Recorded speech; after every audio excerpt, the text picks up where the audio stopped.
আজ আমাদের বেনারস আশ্রমের প্রথম দিন। দীক্ষা প্রক্রিয়া সম্পন্ন হলো। এবার একটুখানি বিকেলবেলা বেরিয়ে পড়া বেনারসের উদ্দেশ্যে বিভিন্ন জায়গায়। এখন আমরা আশ্রমের মধ্যেই রয়েছি। আশ্রমটা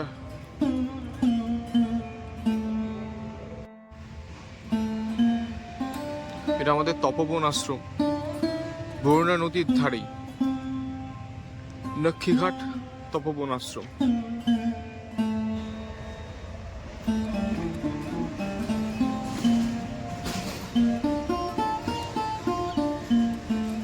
আমাদের আশ্রম থেকে কুম্ভ মেলা উপলক্ষে টেন্ট লাগানো হয়েছিল, সেটারই একটা অ্যাডভার্টাইজমেন্ট। এই সমস্ত ঘরগুলো সামনের সমস্তই সাধু নিবাস। এখানে সাধুরা সারা বছরের জন্য থাকেন, এমনকি উপরে দোতলাতেও সাধু নিবাস। আর এই পথ আশ্রমে ঢুকবার পথ সিংহদুয়ার সামনেই।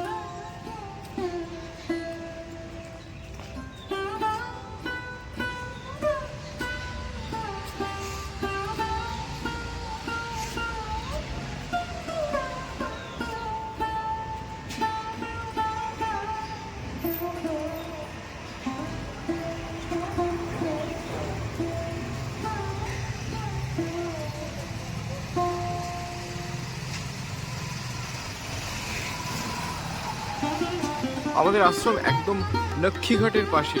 বেনারসে এলে পার্নেপুর সারাংতলা হয়ে নক্ষীঘাট বলে যে কেউ দেখিয়ে দেবে এই তপবন আশ্রম।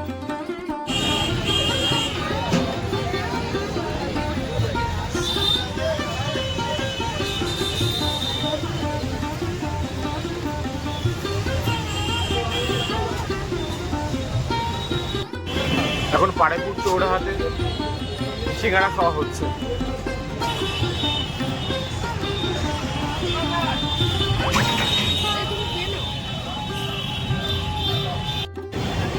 এখন আমরা বেনিয়াতে। বেনিয়ার পর আর কোনো 4 চাকার গাড়ি এন্ট্রি নেই, যা হবে রিক্সাতে।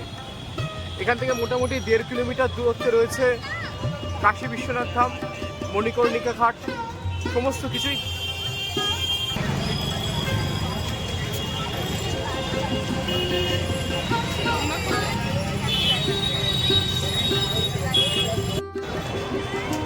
বেনিয়া অবধি অটো আসছে। বেনিয়া থেকে গধুলিয়া টোটো কিংবা রিক্সাতেই হয়ে যাচ্ছে, কিন্তু তারপর গধুলিয়া থেকে কোনো গাড়ির এন্ট্রি নেই। বয়স্ক মানুষদের জন্য হুইল চেয়ারের ব্যবস্থা।